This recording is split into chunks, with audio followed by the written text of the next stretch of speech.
Hey y'all, welcome back to the channel. It's Adrienne. Hope you guys are doing good today. Y'all, happy Vlogmas day 14. As you can tell, I am in a car.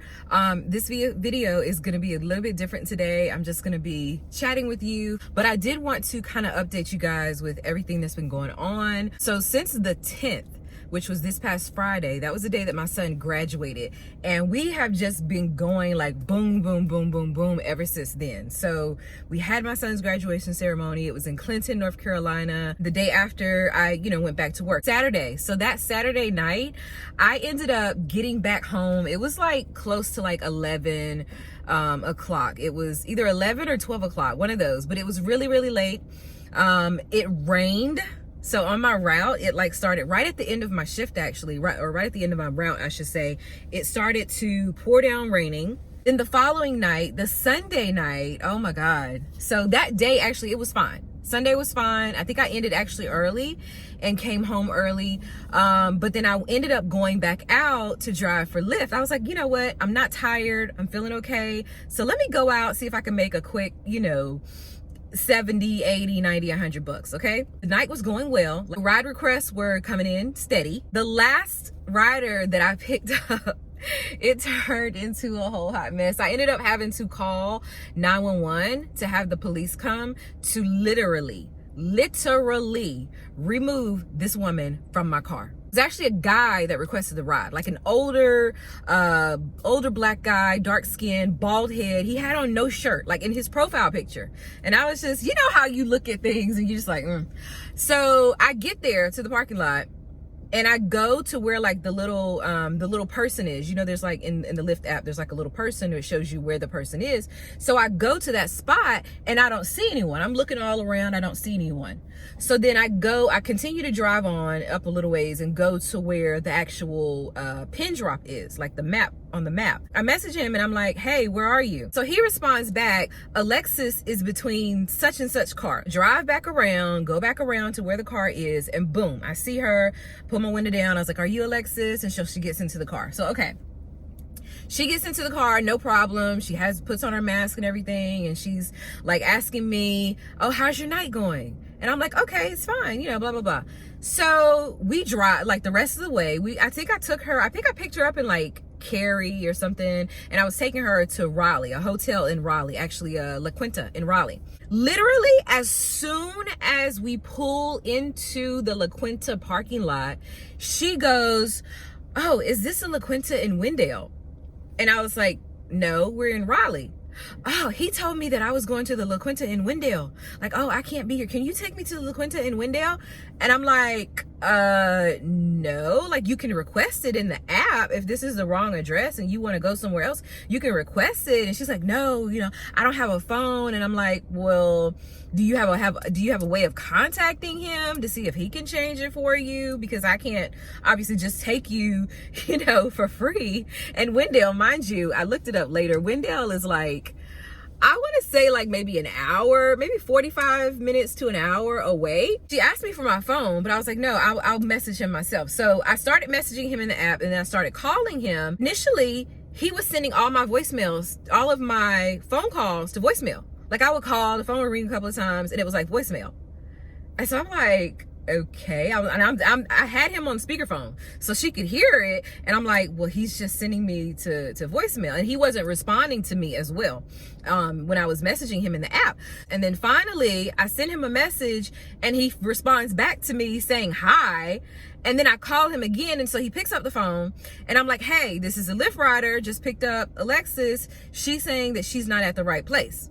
And so I put him on speakerphone, him and her are talking. I'm like, you two, I'll give you a couple minutes, y'all work this out. Mind you, I didn't even have to do this. So like at the time we arrived at her destination, like that was it. That was the end of her ride. I could have requested that she get out of the car then, but I was like, okay, this is a young lady. Obviously she was a young girl. And I said, let me just, try to be big sister and make sure she's okay.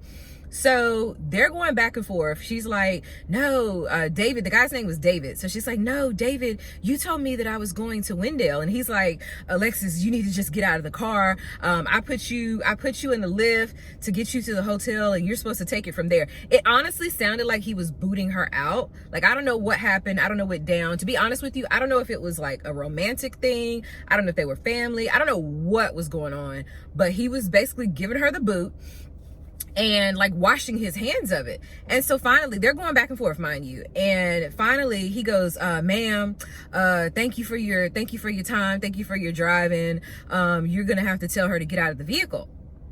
So, but even as I'm telling her, like, ma'am, you're gonna have to get out of the car, like, I have other riders to take, I can't just sit here, blah blah blah, she's like just literally sitting in the back of the car just saying over and over again, no, I need you to take me to Wendell. But, and mind you, she's not like, what's the word? She wasn't like argumentative with me. She wasn't rude to me at all, but she just kept saying, no, can you please take me to Wendell? Like, I need to go to Wendell. Can you please take me to Wendell? It's just a few minutes up the road. And I'm like, no, it's not a few minutes up the road. And even if it was, you still have to pay for it. Like, we're not just giving out free rides to people. She was like stuck on this whole Wendell thing. Guys, I think he told me, he was like, oh, you may have to call the police. And at that point, I'm like, wait a minute, I might have to call the police. So you knew beforehand what you were putting into my car. Okay. I said, okay, ma'am, if you're not going to get out of my vehicle, then I'm going to have to call the police. So she's still sitting back there in the back seat like, why do you need to call the police? Why can't you just take me to Wendell? So, okay. I honestly, at this point, like, I was a little bit in fear because I didn't know what she was going to do. She didn't have anything on her. Like, she didn't have a phone. I don't even think she had ID on her. She just had her clothes on her, but she had like a sweater on. So like, I don't know what she has on her. I don't know what she's going to start doing. If she's going to start swinging or like just being, or I don't know what's going to happen. So I'm sitting here right where I am right now. She's in the back seat on the passenger side. And I go into the Lyft app and I start to do like the little process for contacting emergency services, which is like through ADT. So ADT will contact 911 for you. But for some reason that wasn't, no one was calling me back. So then I went ahead and dialed 911 myself, and I told them what was going on. I said, hey, I'm a Lyft rider or a Lyft driver. I have a passenger who is refusing to get out of my vehicle. So they took like all the information, even as I'm giving them a description of her. So like I had to turn around to look at her, like what she has on, what her, like an idea of what her ethnicity is or whatever. And like, she was just sitting there. Like she wasn't saying anything. Like she wasn't saying, no, don't do that. Da, da, da. Like she was just sitting there, literally. And it was so bizarre, so bizarre. So anyway, fast forward, maybe not even 5 minutes, maybe like 4 or 5 minutes, the police show up. Actually, 3 patrol cars pull up and the officers get out. And, as soon as they pull up, I turn off my car and I grab, I already had my keys and my wallet in my purse because I keep that like on the left-hand side. I get out of the car as soon as I see the police. I'm talking to them. I'm like, hey, yeah, this is what's going on. We pulled in. She started talking about Wendell. Now she's not getting out of the car. So these 3 officers go around and they're trying to talk to her, asking her questions. I promise you, each one of them like tried individually to talk to her to try to figure out what was going on. Like, can you please get out of the car? One of the officers was like, ma'am, if you get out of the car, I will personally walk with you into this hotel and go to the front desk and ask them to allow you to use the phone for you to call XYZ, right? Figure out whatever it is that you need to do. So I guess she was refusing to do that. I had walked off actually because one of the other officers, they were trying to see if I could figure out where she came from. Y'all, I could not. Like I knew it was Cary or Raleigh somewhere, but like I don't keep a mental account of where these people come from. And obviously you can't go back in the app to see, like as a safety precaution, you're not allowed to go back in and see where like a passenger, lives at or anything like that for obvious reasons. But we were still trying to contact Lyft to see if they could like somehow talk directly to the police officers. Like I knew they weren't going to give it to me, but I was like, okay, can you do something? Can you talk to the police officers or something? And the lady with Lyft was like, no, the police would have to give us a subpoena, blah, blah, blah. And I couldn't dial back. I was trying to dial back the guy that I was talking to, the guy who requested the Lyft, but it doesn't allow you to do that either. So the officers, like I said, each of them, all three of them, like took turns trying to talk to her to convince her to just get out of the car.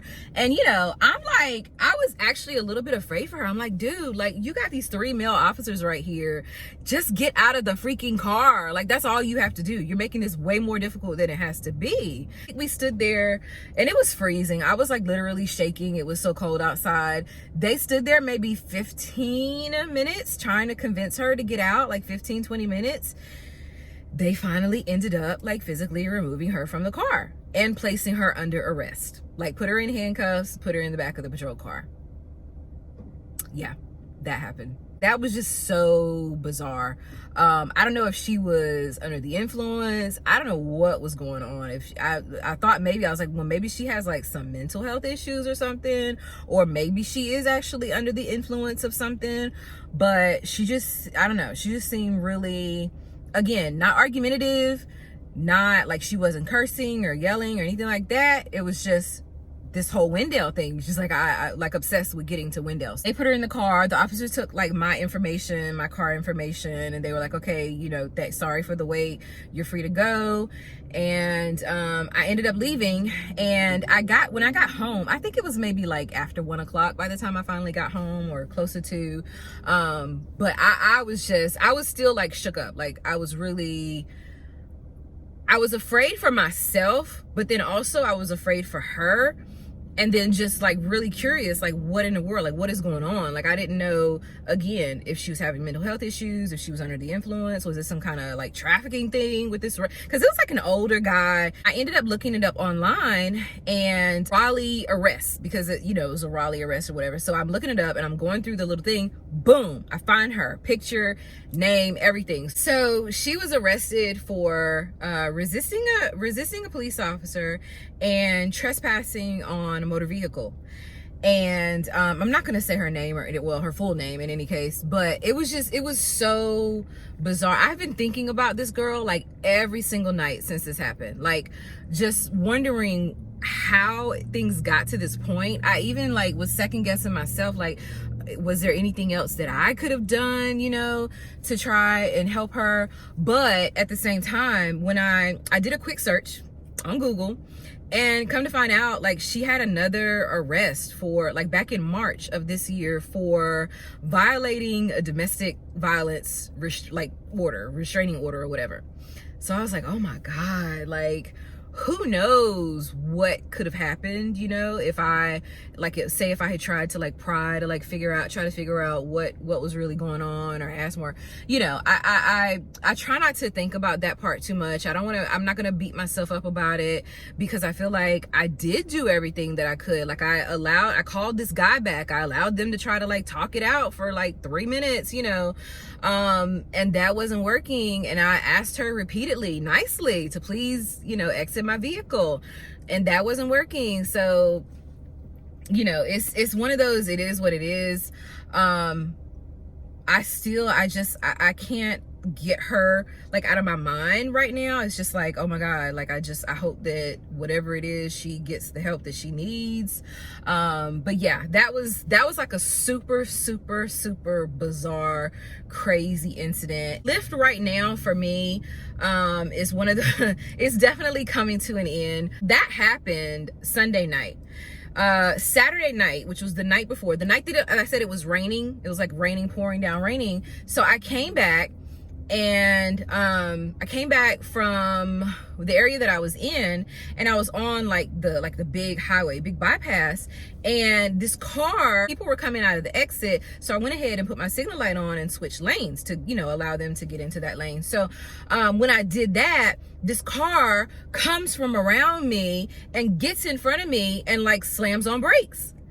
And as you know, they slam on brakes, so of course I have to slam on brakes. I'm trying to get from behind them. I put on my signal light. As soon as I put on my signal light and I start to move into the next lane, they move over to the next lane in front of me. So then of course I have to go back, and then they come back, and then I was like, okay, I'm just gonna stay here. But I literally, like, I had to go like I don't know, 40 or 50 miles per hour. Like, they were doing some serious aggressive driving. They got from in front of me and slowed down and got behind me. And then they were doing this thing. They put on their bright lights, and like they would swerve over to the side so that their lights was like shining directly into my my mirror. Right? They did it on one side, they did it on the left, and then they did it on the right. I think they did it back and forth like 2 or 3 times. Like, it was so freaking crazy. And then like they drove off. Like, it lasted maybe like 5 minutes, and then they drove off. I'm actually at the dentist office right now recording this while Gabe had his appointment. But anyway, where was I?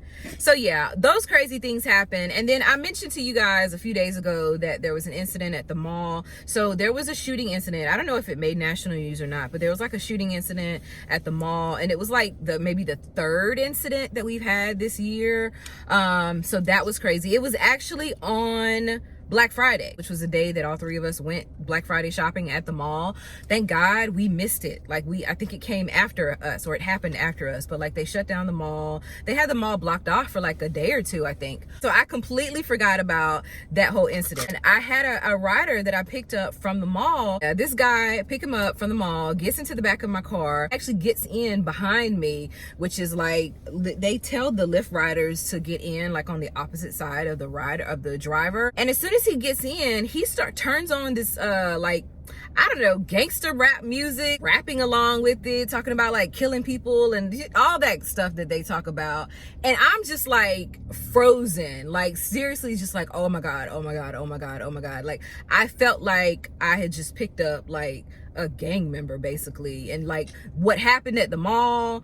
And it was just like in my head, I was like, oh my God, what did I just do? I was like, hey, can you turn that down? And he just ignores me and continues to rap his music. And I'm just like terrified at this point, like literally terrified. Like, oh my God, what in the world have I done? Realize he's like 6 minutes away from his house. So I'm like, okay, just Adrian, just pray. Just try to get him as close as you can. Just try to get him to his house and get him out of your car, and then just drive off, and this will all be over. I even started to like speed, because maybe there's like a cop sitting somewhere and he sees me speeding and he'll pull me over, and that'll be like my relief, you know. Now tell me why there was no cops in sight at all. Like, he's like mumbling under his breath. I'm pretty sure he called me a bitch or whatever, but anyway, I kept on driving, trying to get him to his destination. Y'all, I've not been that scared for my own like life, personal safety in a really, really long time. He had like a bag on him as well. He had like a duffel bag on him.